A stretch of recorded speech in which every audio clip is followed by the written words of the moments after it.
Telugu film serial round up కి స్వాగతం. ప్రతిరోజు తెలుగు బుల్లితెరపై సీరియల్స్ లో జరుగుతున్న మలుపుల గురించి మీ ముందుకు తీసుకురావడానికే ఈ చిరు ప్రయత్నం.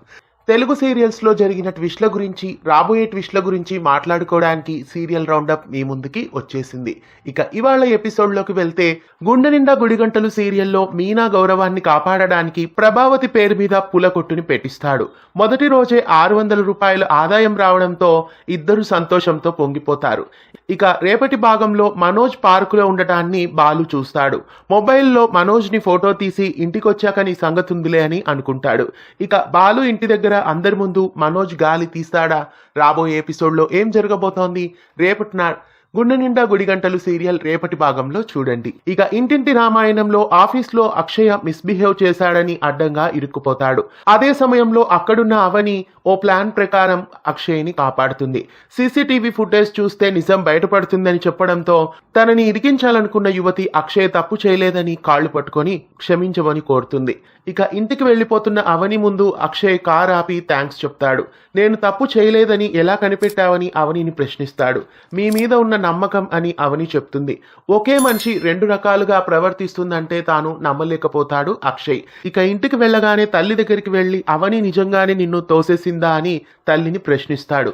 ఇక ఇంటింటి రామాయణంలో రాబోయే ఎపిసోడ్లో ఏం జరగబోతోందో మిస్ కాకుండా చూసేయండి. కార్తీక దీపం ఇదినవ వసంతం సీరియల్లో శివనారాయణ ఒక కీలక నిర్ణయాన్ని తీసుకున్నాడు. కార్తిక్ ఆలోచన వలన జ్యోత్స్న మనసు సరిలేదని, పూర్తిగా పాడైపోయిందని గ్రహించిన శివనారాయణ ఒక నిర్ణయాన్ని తీసుకున్నాడు. జ్యోత్స్నకి వెంటనే పెళ్లి చేయాలని నిర్ణయిస్తాడు. అందుకు జ్యోత్స్న పూర్తిగా వ్యతిరేకరిస్తుంది. 2 రోజులు తనకి టైం ఇస్తున్నానని, పెళ్లికి ఒప్పుకుంటే సరే అని, లేకపోయినా తాను చూసిన సంబంధాన్ని ఫిక్స్ చేస్తానని శివనారాయణ తేల్చేస్తాడు. ఇక సత్యరాజ్ రెస్టారెంట్ మేనేజ్మెంట్ బాధ్యతల్ని కార్తిక్, దీప తీసుకుంటారు. అక్కడికి వచ్చిన జ్యోత్స్న రెస్టారెంట్ పేరు చెడగొడతానని, జనాల్ని అక్కడికి రాకుండా ఈగలు తోలుకునేలా చేస్తానని, కార్తిక్ ని ఎలాగైనా గెలవనివ్వనని సవాల్ విసురుతుంది. కార్తిక్ బాబుని గెలిపిస్తానని, ఆపడం నీ వల్ల కాదని దీప కూడా ఎదురు సవాల్ చేస్తుంది. ఇక ఈ పోరాటంలో జ్యోత్స్న మరోసారి ఎలా చిత్తు కాబోతోంది? శివనారాయణ కండిషన్ ప్రకారం జ్యోత్స్న పెళ్లికి తల వంచుతుందా? రాబోయే ఎపిసోడ్స్ లో ఏం జరుగుతుందో కార్తీక దీపం సీరియల్ ని మిస్ కాకుండా చూసేయండి. ఇక పడమటి సంధ్యారాగంలో పెద్దమ్మ పెద్దనాన్నల పెళ్లి రోజున పేద జంటకి పెళ్లి జరిపించాలని చెప్పడానికి రామలక్ష్మి దగ్గరికి వస్తుంది ఆద్య. అది మాకు తెలుసులే అంటూ వెటకారంగా మాట్లాడుతుంది. అలా ఇరువురు కాసేపు తగువులాడుకుంటారు. శౌర్య శ్రీను సర్ది చెప్పడంతో గొడవ ఆపేసి అసలు విషయంలోకి వస్తారు. పేద జంట పెళ్లి జరిపించడానికి పెద్దమ్మను తాను శ్రీను తీసుకొని వస్తామని ఆద్య చెప్తుంది. నేను శౌర్య సార్ నాన్నను తీసుకొస్తాంలే అని రామలక్ష్మి కూడా వెటకారంగా అంటుంది. ఇక జానకి కూడా రఘురామ్ని ఆశ్రయించి పేద జంట పెళ్లిని ఎలాగైనా జరిపించాలని, అది మన ముక్కు అని చెప్తుంది. అక్కడే ఉన్న ప్రవళిక ఆ మాటల్ని వింటుంది. ఇక ఆద్య, రామ ఇద్దరు కలిసి తల్లిదండ్రుల చేత పేద జంట పెళ్లిని జరిపించాలనుకుంటారు. ఇక ఈ పెళ్లిని జరగకుండా ఆపడానికి ప్రవళిక ఎలాంటి ఎత్తు వేయబోతోందో పడమటి సంధ్యారాగం సీరియల్లో మిస్ కాకుండా చూడండి. ఇక అమ్మాయి గారు ధారావాహికలో మందారానికి గతం గుర్తు రాకుండా చేయాలని విశ్వ ప్రయత్నాలు చేస్తుంటారు దీపక్, విజయాంబిక. ఇక మౌనిక వేసిన ప్లాన్ ప్రకారమే దీపక్ మందారం చేత డివర్స్ పేపర్స్ మీద సైన్ చేయించాలనుకుంటారు. దీపు ప్రోగ్రెస్ కార్డు అడ్డు పెట్టుకొని మందారం చేత విడాకుల పేపర్ల మీద సైన్ చేయించుకుంటారు. ఇక కోర్టు నుండి మరుసటి రోజు నోటీసు రావడంతో ఆ విషయం సూర్యప్రతాప్ కి తెలిసిపోయింది. మందారంతో విడాకులకి అప్లై చేసిన దీపక్ ని నోటికొచ్చినట్లు తిట్టిపోస్తాడు. ఇక రాబోయే ఎపిసోడ్స్ లో ఏం జరుగుతుంది? ఇక మందారం విడాకుల పేపర్ల మీద సంతకం చేసింది కాబట్టి అది చెల్లుతుందా, లేదా గతం లేని అమ్మాయి చేత ఇలా చేయించినందుకు వాళ్ళకి శిక్ష పడుతుందా? ఏం జరుగుతుందో అమ్మాయి గారు సీరియల్ ని మిస్ కాకుండా జీ తెలుగులో చూడండి. ఇక మేఘ సందేశం సీరియల్లో కృష్ణప్రసాద్ శారదను కలుసుకొని గగన్ భూమికి పిఏగా ఉద్యోగం ఇచ్చాడని చెప్తాడు. భూమి గగన్లను ఎలాగైనా మనం ఒకటి చేయాలని ఇద్దరు ఓ పథకం వేస్తారు. గుడిలో శారదను కలుసుకొని భూమి శరత్చంద్ర తనను దత్తత తీసుకోబోతున్నారని శారదతో చెప్తుంది. దత్తత తీసుకుంటే గగన్ తనను ఉద్యోగానికి రావద్దన్నాడని ఎలాగైనా కొడుక్కి నచ్చజెప్పమని శారదకి చెప్తుంది. అందుకు శారద ఇద్దరు కావాలనుకుంటే ఇద్దరు శత్రువుల మధ్య ఉండే ఆలోచన మానుకోమని భూమికి చెప్తుంది. దత్తత కావాలంటే ఆ ఇంట్లోనే ఉండమని, గగన్ దగ్గర ఉద్యోగం కావాలంటే మనసులో ఉన్న మాటని గగన్తో క్లియర్గా చెప్పేయమని చెప్తుంది. ఇక భూమి ఏం నిర్ణయించుకుంటుంది? కూతురుగా శరత్చంద్రకి దత్తతకి వెళ్తుందా, లేదా గగన్ దగ్గర ఉద్యోగంలో చేరుతుందా? మేఘ సందేశం సీరియల్ని మిస్ కాకుండా చూడండి. అర్జున్ కావేరిల జాతకం జోస్యునికి చూపిస్తుంది భువనేశ్వరి.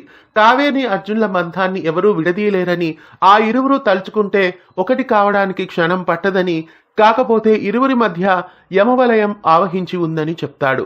అంటే ఇరువురి మధ్య ఒక వ్యక్తి ప్రవేశించనుంది. లేటెస్ట్ ప్రోమో ప్రకారం ఓ కొత్త క్యారెక్టర్ ని కథలో తీసుకురాబోతున్నారు. ఇంతకీ ఆ కొత్త క్యారెక్టర్ ఎవరు? గతంలో అర్జున్ ప్రేమించిన ప్రేయసిన? ఇంతకీ ఏం జరగబోతోందో కొత్తగా రెక్కలొచ్చిన సీరియల్ ని మిస్ కాకుండా చూడండి. ఇక రంగుల రాట్నం సీరియల్ కథ ఊహించని. ఇక రంగుల రాట్నం ధారావాహికలో బన్నీ వీడియో ప్రకారం సమంత చనిపోలేదని, బ్రతికే ఉందని అందరికీ నిర్ధారమవుతుంది.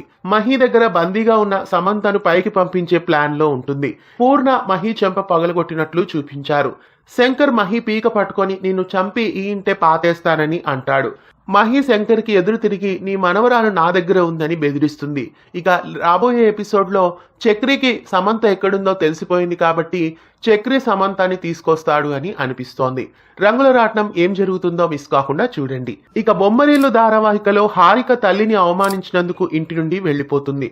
పుట్టింట ఉండే తరుణ్ కి తెలియకుండా చాటుగా ఉండిపోతుంది హారిక. ఇక రైల్వే ట్రాక్ దగ్గర ఓ డెడ్ బాడీ దొరికిందని, అందులో ఉన్న ఫోటో ఆధారంగా తాను హారికే అని, హారిక చనిపోయిందని అందరూ నిర్ధారించుకుంటారు. ఇంతకీ హారికకి ఏమైంది? డెడ్ బాడీ హారికదేనా లేదా దీని వెనక ఏదైనా కథ ఉందా? రాబోయే ఎపిసోడ్లో ఏం జరగనుందో బొమ్మరిల్లు ధారావాహికలో చూడండి. ఇక మనసంతా నువ్వే సీరియల్లో భాగ్యం అనారోగ్యం నిమిత్తం మొత్తానికి సింధు యష్కి భార్యగా ఇంట్లో ఉంటుంది. ఇక దమయంతి యష్ సింధుల మధ్య దూరాన్ని పెంచడానికి విశ్వ ప్రయత్నాలు చేస్తుంది. అందుకు సహాయంగా మధులత, కన్యాకుమారి, సంధ్య ఉంటారు. ఇక మల్లెపూలు కావాలని యష్కి చెప్తుంది సింధు. అయితే దమయంతి మల్లెపూలు తీసుకురావద్దని యష్కి వార్న్ చేస్తుంది. ఇక రాబోయే ఎపిసోడ్లో తల్లి మాట ప్రకారం మల్లెపూలు తీసుకురాకుండా యష్ వస్తాడా లేదా బామ్మ వదిలిపెట్టదు అని మల్లెపూలు సింధు కోసం తీసుకొస్తాడా అనే విషయానికి వస్తే, భాగ్యం ఎలాగూ వదిలిపెట్టదు కాబట్టి భాగ్యం కోసమైనా ఖచ్చితంగా యష్ సింధు కోసం మల్లెపూలని తీసుకొస్తాడు. ఈ ఆసక్తికరమైన ఎపిసోడ్ ని మనసంతా నువ్వే సీరియల్లో మిస్ కాకుండా చూడండి. ఇది ఇవాల్టి సీరియల్ రౌండప్. మళ్ళీ మరో సీరియల్ రౌండప్ ఎపిసోడ్ లో మళ్ళీ కలుద్దాం. ఇలాంటి మరెన్నో అప్డేట్స్ కోసం మన ఛానల్ ని సబ్స్క్రైబ్ చేసి పక్కనే ఉన్న బెల్ ఐకాన్ ని యాక్టివేట్ చేయండి. తెలుగు ఫ్లేమ్ యూట్యూబ్ ఛానల్ ఇప్పుడే సబ్స్క్రైబ్ చేసుకోండి.